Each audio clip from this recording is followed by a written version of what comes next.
Depuis toujours, l'homme consomme toutes sortes de drogues, pour se soigner ou pour son plaisir.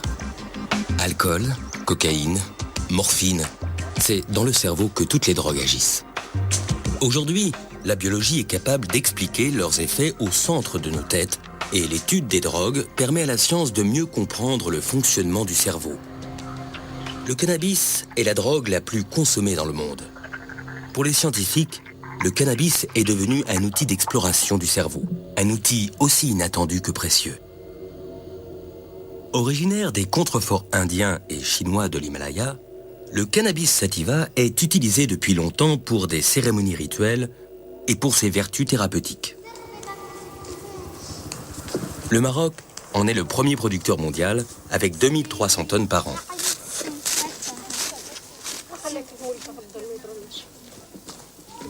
Le cannabis se fume sous la forme de feuilles séchées qu'on appelle la marijuana, herbe ou ganja, ou sous la forme de résine, le hashish. Et le kif, qui est une poudre de pollen extraite des plantes par battage, une technique traditionnelle au Maroc.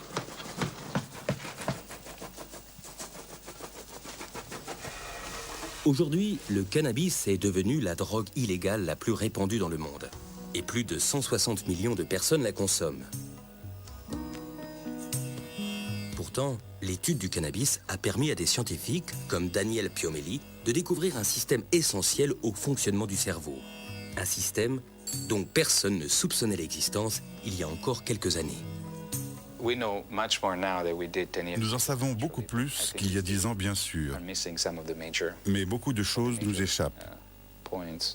Je ne peux pas faire d'estimation de pourcentage, mais nous en sommes maintenant avec le monde cannabinoïde, là où nous en étions il y a peut-être 30 ans avec les transmetteurs analogiques comme la sérotonine ou la dopamine.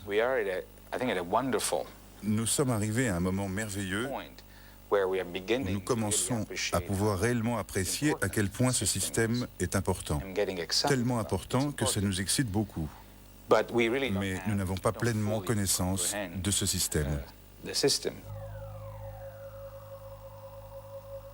Sans les rats et les souris, jamais l'action des drogues n'aurait pu être étudiée. Ils partagent une grande partie de leurs gènes avec nous et les drogues déclenchent les mêmes tempêtes dans leur cervelle. En fait, l'humanité tout entière a une dette morale envers ces petites bêtes. On peut droguer les rats, manipuler leurs gènes et même les découper en morceaux. C'est le triste mais nécessaire quotidien des laboratoires qui compare l'état des rats drogués ou génétiquement modifiés avec des rats contrôle ou normaux.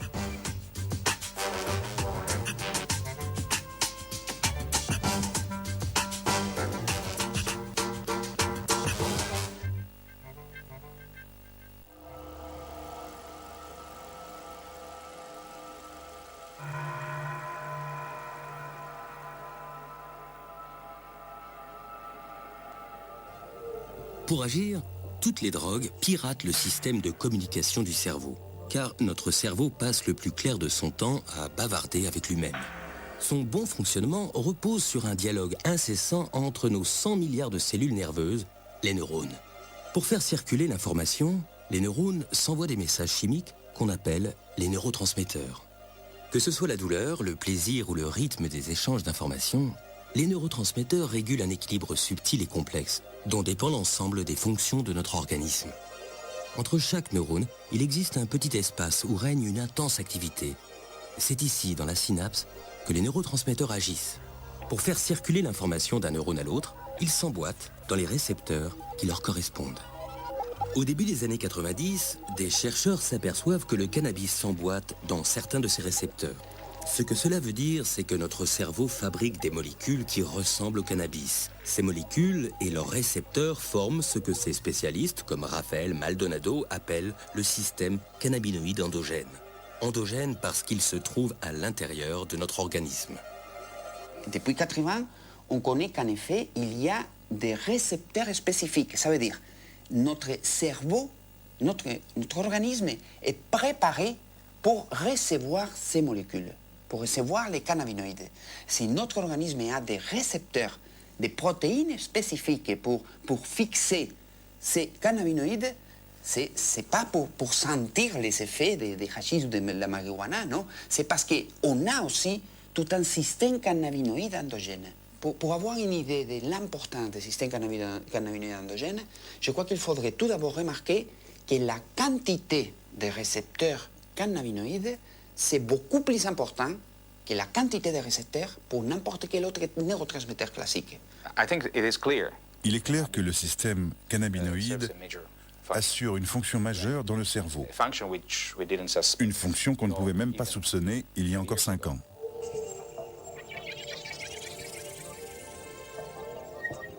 Dans le cerveau, ce système agit notamment sur le cervelet qui gère la coordination des mouvements, le tronc cérébral qui régule les fonctions vitales, le striatum, l'hippocampe et l'amygdale responsable des mouvements réflexes, de la mémoire et de l'anxiété.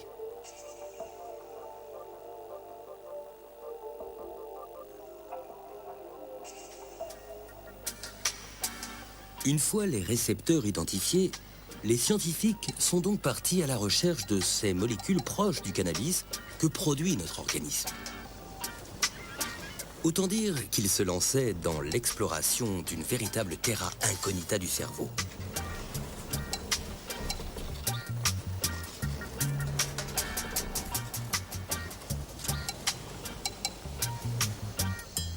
En 1992, ils parviennent à isoler une première molécule cannabinoïde, l'anandamide. Son nom provient du mot ananda, qui signifie félicité en langue sanscrite. 4 autres suivront, mais certains pensent qu'il en existe peut-être une dizaine au total. Si les scientifiques ont fait ces découvertes si tardivement, c'est parce qu'ils n'avaient pas le bon portrait robot. Ils cherchaient des neurotransmetteurs classiques alors que les cannabinoïdes ne leur ressemblent pas du tout. Prenons l'exemple de la dopamine. Ce neurotransmetteur attend, dans le premier neurone, qu'on lui demande d'agir. Il est alors libéré dans la synapse et va se fixer sur les récepteurs du neurone suivant. Les cannabinoïdes n'existent pas vraiment en tant que tels. Quand le cerveau a besoin d'eux, il s'auto-fabrique en utilisant les graisses de la surface des neurones. Ils se promènent ensuite dans la synapse et peuvent stimuler leurs récepteurs sur n'importe quel neurone. Neuropharmacologue au Collège de France, Jean-Paul Tassin étudie depuis longtemps les effets de la molécule active du cannabis, le delta-9 tétrahydrocannabinol ou THC. On peut dire que les humains, dans leur cerveau, fabriquent des molécules qui sont voisines des drogues. Quelle est la différence entre les drogues venant de l'extérieur et les drogues venant de l'intérieur ?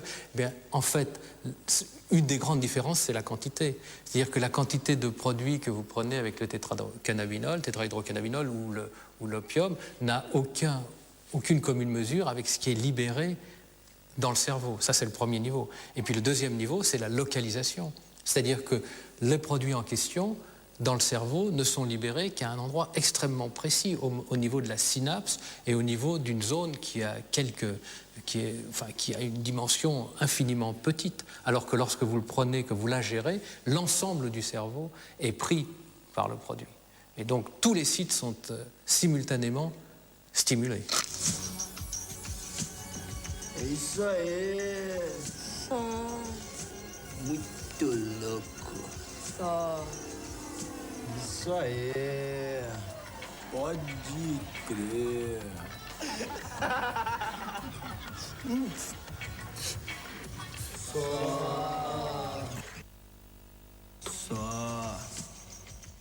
La seule chose qui va faire les pétards, c'est induire une activation du système cannabinoïde endogène. Donc, toutes les réponses que le système cannabinoïde endogène contrôle vont être activées. Sous l'effet du cannabis, les fumeurs deviennent euphoriques. Certaines douleurs et angoisses se dissipent, la sensibilité aux couleurs et aux sons est affûtée, la mémoire des événements récents s'amoindrit, les mouvements se ralentissent, l'appétit est stimulé. Des effets dont l'intensité est sans comparaison avec celle de la cocaïne ou de l'héroïne, et qui valent au cannabis l'appellation de drogue douce. Il n'y a pas d'effet physique gravissime, enfin très important du cannabis, qui fait que tout le monde peut dire ouais, c'est pas si grave que ça. Il y a un effet psychotrope qui existe mais qui n'est pas dramatique non plus. Donc il peut y avoir des défenseurs du cannabis comme il peut y avoir des attaquants du cannabis. Donc c'est un sujet parfait pour s'engueuler. C'est un sujet parfait pour ne pas être d'accord, puisque vous pouvez être des deux côtés, et pratiquement les deux côtés ont toujours un peu raison.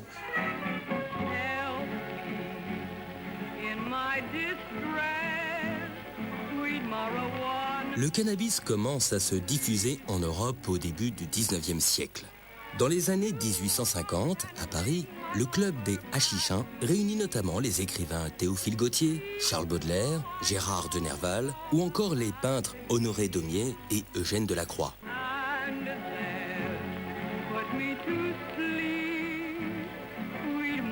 La consommation populaire de cannabis commence véritablement au début du XXe siècle aux États-Unis et dans les pays proches du Mexique.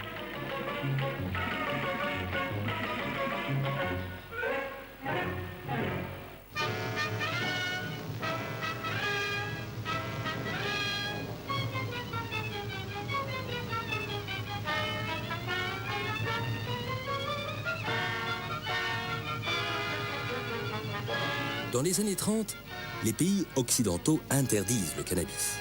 Des films de propagande mettent en garde les familles. La marijuana est qualifiée d'assassin de la jeunesse. Mais les milieux du jazz, les artistes et les poètes de la Beat Generation préconisent ouvertement son usage. Et c'est avec le mouvement hippie, au milieu des années 60, qu'une véritable explosion de la consommation chez les jeunes a lieu aux États-Unis, puis en Europe.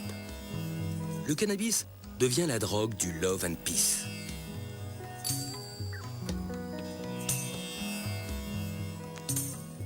À la fin des années 60, les chansons de Bob Marley et le mouvement Rasta revendiquent l'usage de la ganja, le nom jamaïcain de la marijuana.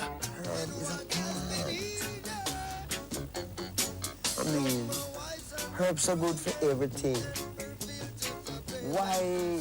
Why these people want to do so much good for everyone who call themselves governments and this and that? Why them say you must not use the herb? You see? And we take that and we can't find, we just see them just say, no, you must use it because it make you rebel.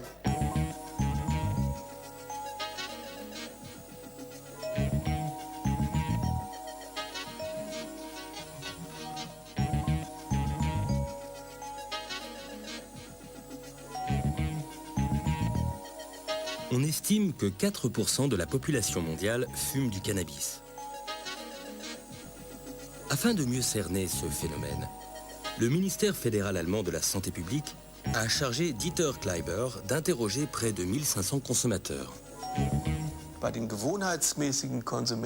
Parmi les consommateurs réguliers, il apparaît que se détachent de façon relativement nette 3 sous-groupes qui rendent possible une classification.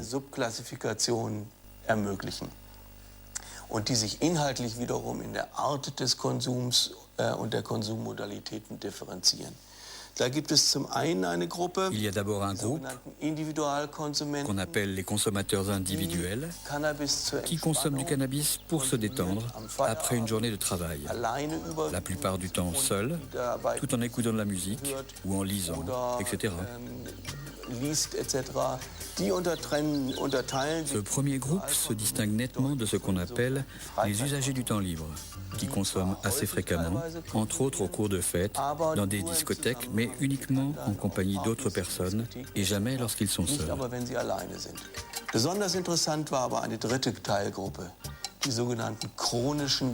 Mais le groupe le plus intéressant était le troisième, ceux qu'on appelle les consommateurs chroniques et de longue durée. Ceux-ci, non seulement ont commencé à l'âge le plus précoce, mais ils sont généralement plus jeunes et leur taux de dépendance est le plus élevé, avec 28%. En conclusion, il nous semble que la dépendance chez les consommateurs de cannabis peut prendre la forme d'une dépendance psychique. Cependant, si l'on compare les chiffres, c'est assez exceptionnel, puisque cela concerne 1 à 2% de l'ensemble du groupe de consommateurs de cannabis. Et surtout, ce groupe déjà vulnérable, qui a connu auparavant des problèmes d'adaptation, des problèmes psychiques. Dépendance. Le grand mot est lâché. Or, le cannabis possède un point commun avec toutes les drogues. Il provoque dans le cerveau une élévation de dopamine, un neurotransmetteur qui est impliqué dans la sensation de plaisir. Apparemment, la simple perspective de prendre des drogues cannabinoïdes stimule l'émission de dopamine, la sécrétion de cellules de dopamine. Les terminaisons qui débouchent dans le noyau accumbens provoquent une sécrétion de dopamine. C'est important parce que le noyau accumbens est une zone du cerveau qui participe à la canalisation de notre désir pour la nourriture ou la drogue. La stimulation de la dopamine et l'activation des récepteurs de la dopamine dans cette zone pourraient stimuler une appétence pour la drogue.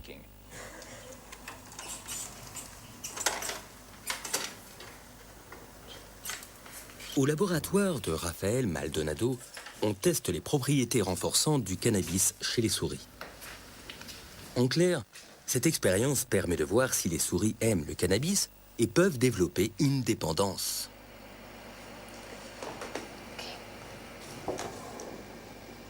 Este es el paradigma de condicionamiento de plaza, donde tenemos un compartimento. Nous plaçons les souris dans une boîte à 2 compartiments. El primer día, en la fase del pretest, pueden explorar libremente los dos compartimentos. Dans un premier temps, nous les laissons explorer librement. Que no hay una preferencia inicial por ninguno de los dos compartimentos. Ensuite, nous leur injectons de la drogue dans le compartiment noir et une solution saline dans le compartiment blanc.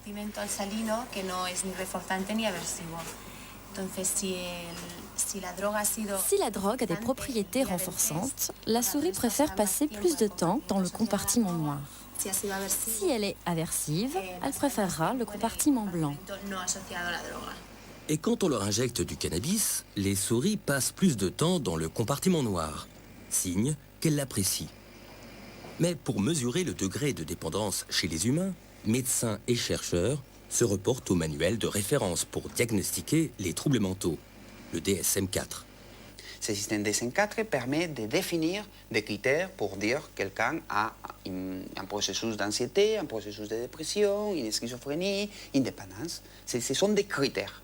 Si on utilise d'une façon très, très stricte ces critères, on peut dire oui, le cannabis a les critères pour induire une dépendance. Mais si on peut analyser le cannabis induit ou n'induit pas de dépendance physique, on peut dire, là c'est clair, non? Le cannabis, la consommation humaine de cannabis n'induit pas une dépendance physique, dans le sens que l'arrêt du cannabis n'induit pas un trouble physique important. Donc, n'induit pas de la dépendance physique.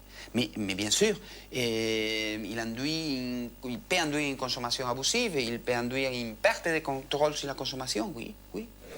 Seuls les fumeurs chroniques ressentent des symptômes physiques quand ils arrêtent le cannabis. Ces signes seraient dus à des modifications des récepteurs cannabinoïdes, des modifications qu'on pense réversibles.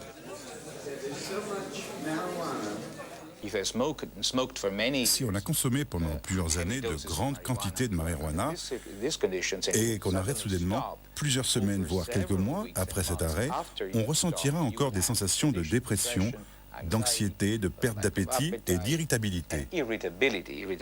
L'irritabilité est un signe qui ne trompe pas. C'est assez intéressant. Des études montrent que si l'on donne à ces gens un petit peu de THC, le principe actif, pas de la drogue, pas de la marijuana, juste un peu de THC, la quasi-totalité de ces symptômes disparaît. Cela signifie que le corps s'est adapté à ces quantités importantes de marijuana en freinant son propre système et qu'il a besoin de le maintenir à ce niveau. Un nombre croissant de fumeurs en difficulté recherchent une aide médicale.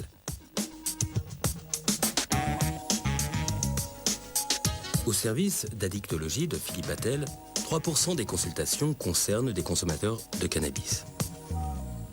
Alors, ce qui est vraiment important par rapport au cannabis, c'est d'arriver à faire un diagnostic addictologique très précis.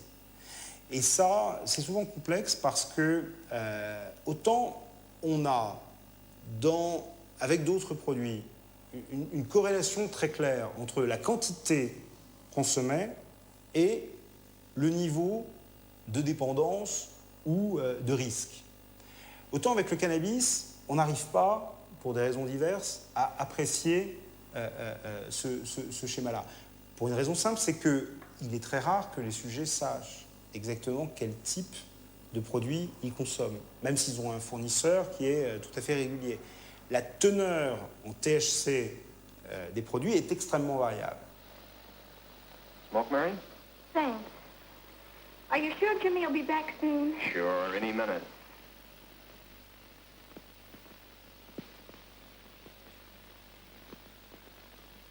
Deuxièmement, quand on est dans une évaluation, et même quand on demande au sujet de noter tous les jours ce qu'il fume en termes de cannabis, on voit bien qu'il a beaucoup de difficultés à le faire. Pour une raison qui est aussi le fait que le cannabis altère la mémoire immédiate, et puis les pratiques aussi sont différentes. Quand les pratiques sont partagées, savoir sur un pétard combien il en a pris, est-ce qu'il en a pris un tiers, alors il a partagé, il a pris à 3, mais est-ce que l'autre a plus tiré, on ne sait pas exactement ce qu'il a pris.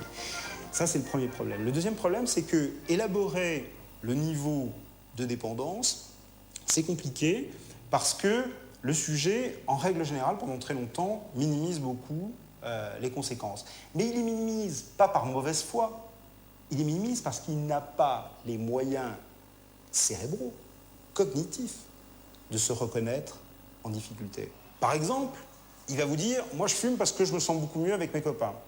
Bon, et alors vous allez amplifier le phénomène et vous allez essayer d'explorer ça. Et puis rapidement il va vous dire ben, « oui mais en fait quand j'ai vraiment trop fumé, j'ai une vraie angoisse et j'ai entre guillemets la parano du fumeur qui fait que l'autre, qui est quelqu'un que je connais bien, avec que j'aime bien, devient un étranger, quelqu'un qui potentiellement apparaît nuisible pour moi. Et c'est une expérience qui est quand même très, très déroutante pour un fumeur.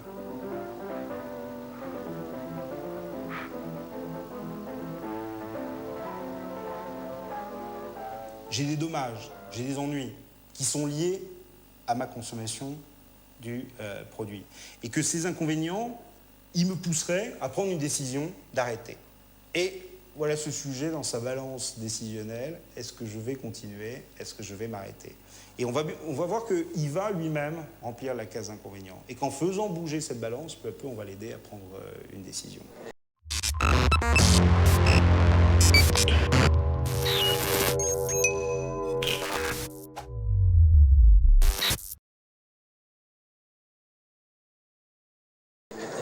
Depuis plusieurs années en Europe, la consommation de cannabis est en constante augmentation chez les jeunes.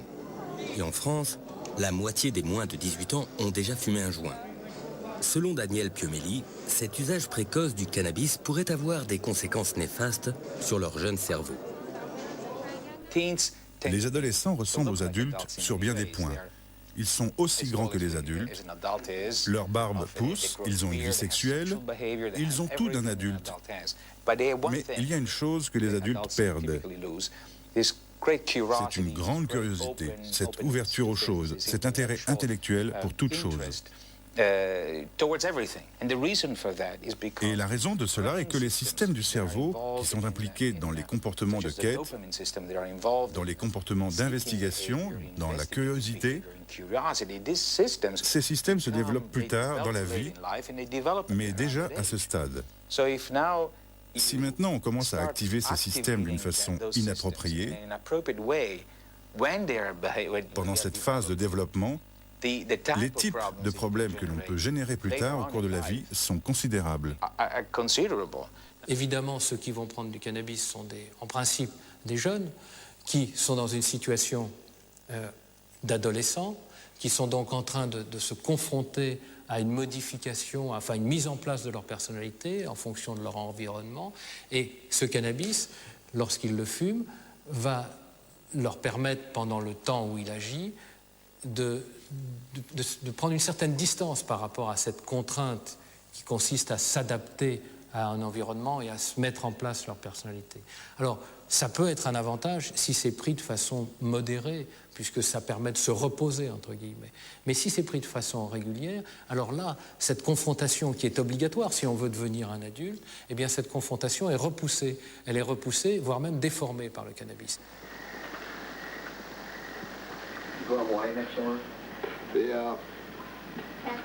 The whole summer.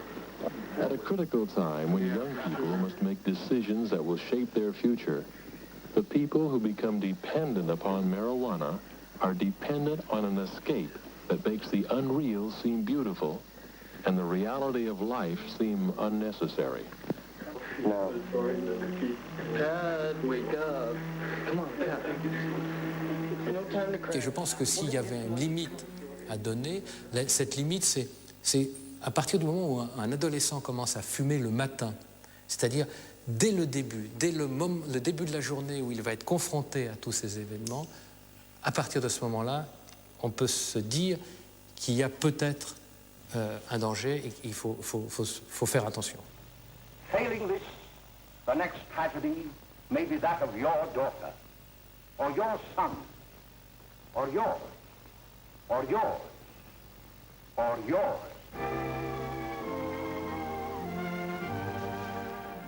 Si vous expliquez à un ado que s'il fume un pétard, il va en devenir forcément dépendant et il va se mettre de l'héroïne dans les veines, c'est archi faux.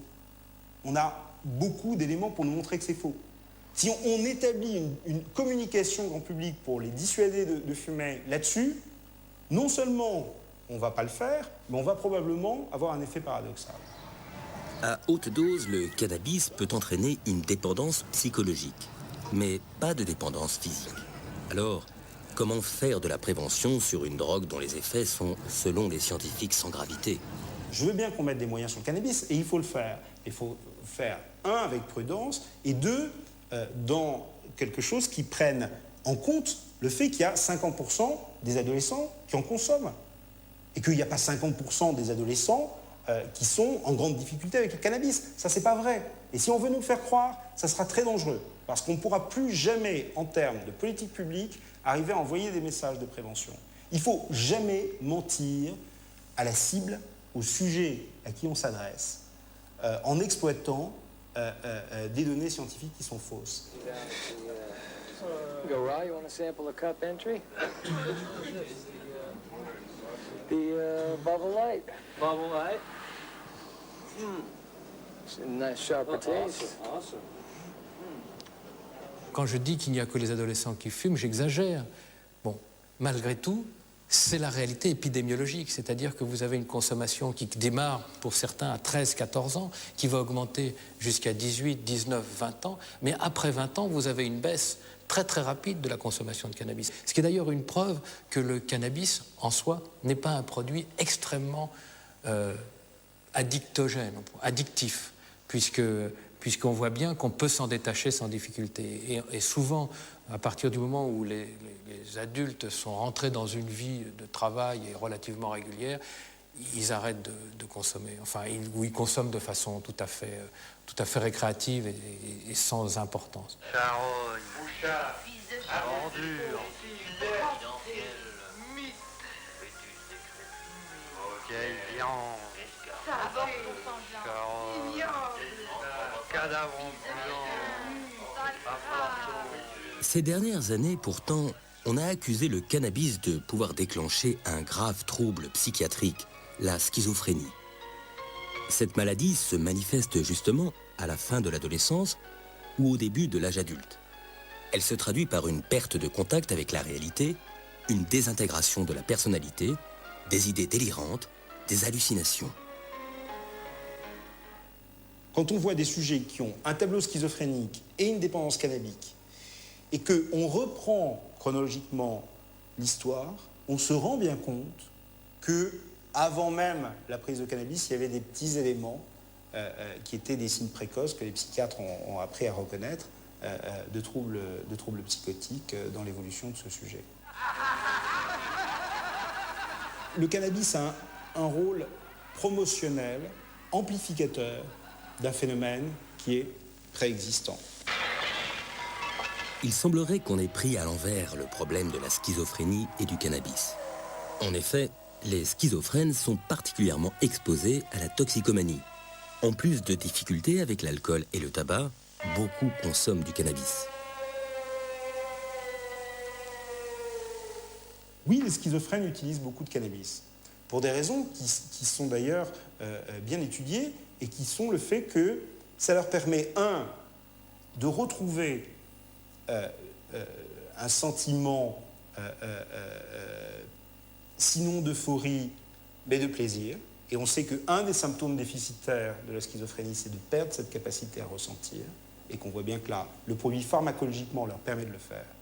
Et que deuxièmement, pas simplement dans les processus d'aller chercher le produit, qui est un produit, comme vous le savez, illicite et dans lequel il faut avoir un certain nombre de réseaux pour se le procurer, eh bien, il y a une sociabilité qui existe. Or, l'isolement du schizophrène est aussi un des symptômes déficitaires de la maladie.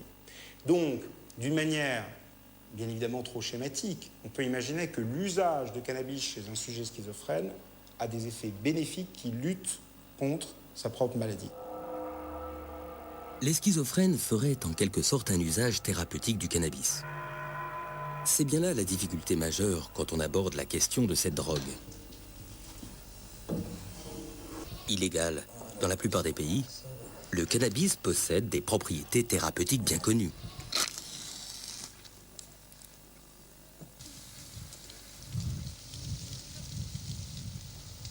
El kif mejor que el tabaco.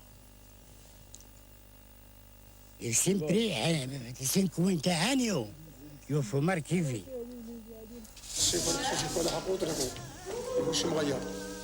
الناس كيوقع فيهم طنشي وقع فيهم المرض ما تصنع هو نهار كان عندنا حنا ما كنصنعوش كمولا كيفاش بشي. D'ailleurs, certains pays comme la Suisse autorisent son usage médical et donc sa culture.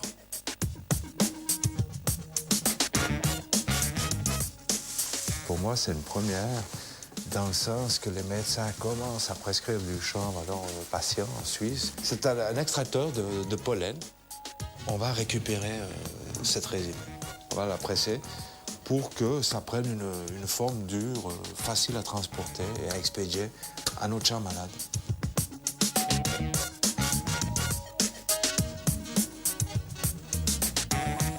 La clinique bernoise traite des patients atteints de sclérose en plaques avec des gélules à base de cannabis.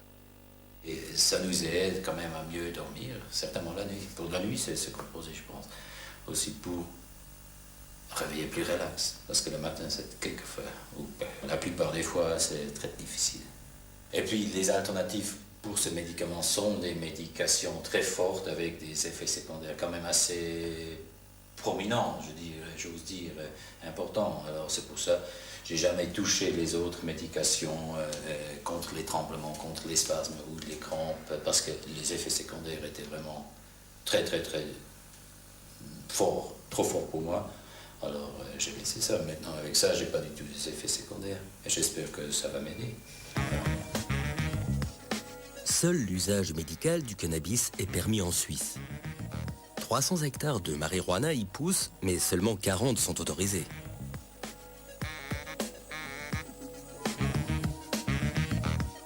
Une grande majorité de la production est en fait destinée à l'usage illégal et à l'exportation. Dans d'autres pays, comme en France, ceux qui ont la main verte se rabattent sur la culture en placard. L'usage et la culture de cannabis y sont interdits. Tous les ans, plusieurs mouvements se rassemblent pour réclamer une révision de la loi. Ils militent notamment pour que certains malades puissent fumer du cannabis.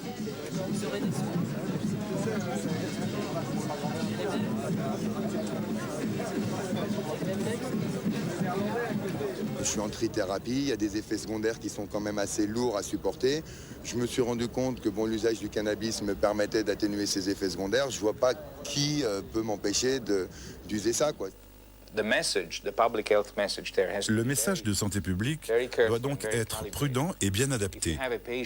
Si un patient est en train de mourir d'un cancer et qu'il a besoin de marijuana, je pense que ce serait un manque d'éthique de l'empêcher d'en utiliser pour des raisons politiques.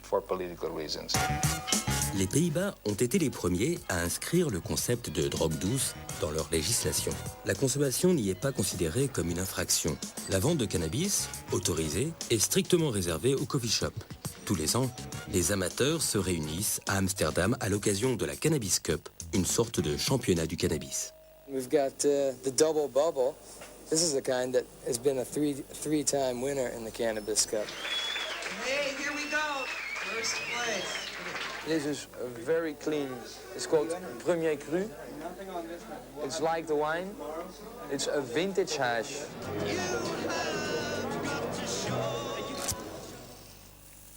Dans certains pays, des malades du sida ou du cancer ont réclamé le droit de fumer des joints afin de soulager leur douleur ou leur nausée. Ils ont bousculé la législation au Canada, en Australie et en Europe, où le cannabis est autorisé pour des raisons médicales. La marijuana est une drogue et elle produit des effets qu'on ne peut pas demander aux gens de tolérer dans leur vie de tous les jours. On ne voudrait pas qu'un analgésique qu'on prend tous les jours entraîne une perte de mémoire. Ce serait un désastre au travail. Ou bien que les patients soient plongés dans un état de constante euphorie. Ça poserait des problèmes à ses collègues. Bom, seu Alfredo, Ana Elisa, queria aproveitar o momento para pedir em casamento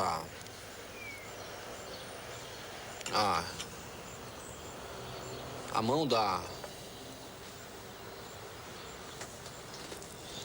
Ai. Natália. Natália. A maconha mata de vergonha. On ne va pas discuter si c'est dangereux ou pas l'utilisation récréative des cannabinoïdes. Ce n'est pas mon sujet. Mon sujet, c'est que les cannabinoïdes, le système cannabinoïde endogène, c'est une cible très très bonne pour chercher de nouveaux médicaments. La douleur est sans doute l'un des domaines dans lequel la recherche cannabinoïde pourrait avoir le plus d'impact. Le problème est alors d'élaborer, à partir de la biologie endocannabinoïde, un antidouleur qui n'aurait aucun effet secondaire, ne provoquerait pas l'euphorie, la désorientation ou encore la perte de mémoire qui sont inhérents au THC. Le problème du cannabis, c'est qu'il envahit le cerveau et stimule tous les récepteurs. Les chercheurs essaient donc de trouver le moyen d'agir directement sur le système cannabinoïde, sur l'anandamide par exemple. Or, il existe aussi des récepteurs cannabinoïdes en dehors du cerveau. Ces récepteurs jouent un rôle dans la régulation de la douleur. Daniel Piomelli a donc développé un médicament antidouleur qui agit sur ces récepteurs de façon très localisée, et donc sans effet secondaire sur le cerveau. Il a ensuite testé ce remède sur des rats souffrant d'une hernie sciatique. Nous avons fabriqué une solution à appliquer sur la zone, comme un gel ou une crème, pour les humains souffrant par exemple de sciatique ou d'arthrite. Le résultat étonnant, c'est que les animaux traités à base de substances cannabinoïdes ont montré un comportement indiquant une disparition complète de la réponse de douleur. Ce type de crème pourrait traiter des douleurs qu'aucun médicament n'arrive à soulager aujourd'hui. Par exemple, des douleurs tenaces que provoquent des lésions au niveau des nerfs. Un autre état qui pourrait être traité avec les cannabinoïdes, c'est l'anxiété, la dépression.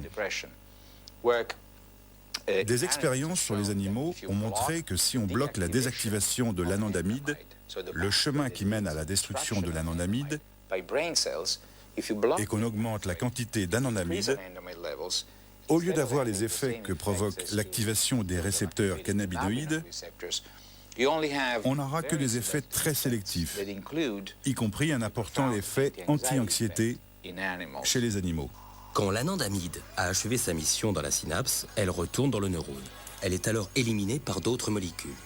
Si un médicament empêchait cette destruction, l'anandamide pourrait agir beaucoup plus longtemps. Ça ne veut pas dire que ça fonctionnera sur les humains de la même manière, mais c'est un début et nous pouvons maintenant développer de nouveaux composants qui nous mèneront peut-être à des médicaments contre l'anxiété pour les humains. Je ne pense pas que la création d'anxiolytiques ou d'antidépresseurs basés sur le système endocannabinoïque sera facile, ni même qu'ils seront disponibles dans les 2 ou 5 prochaines années.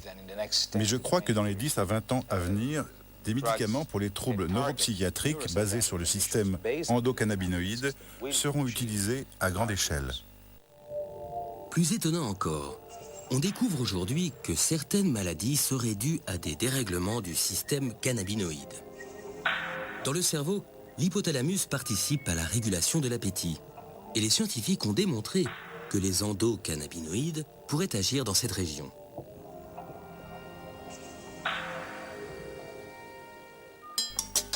Cette propriété peut servir pour soigner l'obésité. Une société pharmaceutique est sur le point de mettre sur le marché un nouveau traitement contre l'obésité, inspiré par la science du cannabis.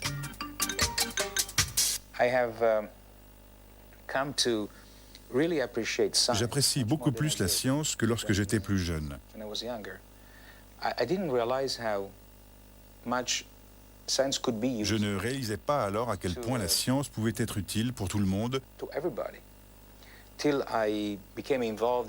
jusqu'à ce que je fasse partie de l'entreprise scientifique. Ce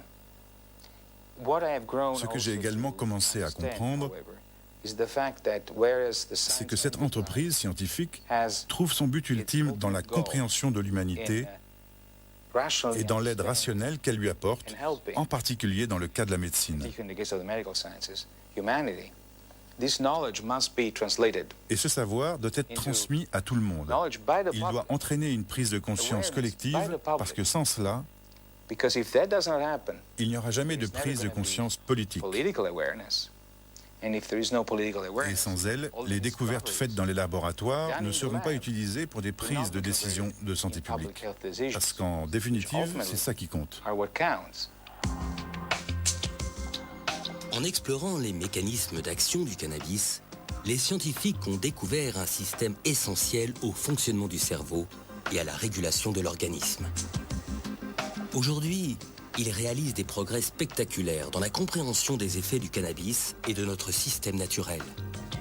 Leurs résultats, encore peu connus du grand public, devraient profondément modifier notre regard sur cette drogue. L'étude du cannabis ouvre des perspectives inédites sur de nouveaux traitements médicaux contre la douleur, l'obésité, l'anxiété ou encore la sclérose en plaques. Pour les chercheurs, une véritable révolution biologique est en marche.